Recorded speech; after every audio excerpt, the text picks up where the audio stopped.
And then we would then put them into that timeline of when they can tell you when the first time they've ever felt agoraphobic, whether they felt anxious, whether they felt depressed, first time they felt intimidated, the first time they felt the need of peer pressure, whatever the issue is. And usually when it's fears and phobias, it's always something what has made them triggered.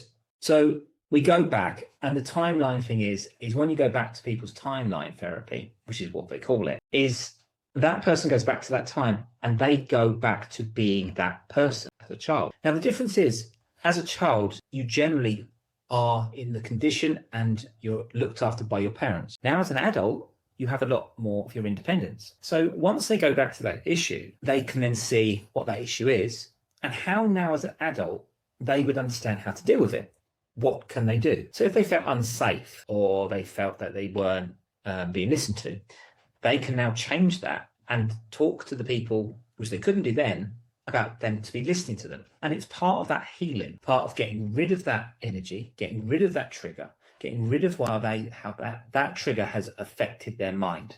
And now, like you do with a computer or wherever you reprogram something, you change it. So what does that therapist do? Well, the therapist actually gives the person self-empowerment.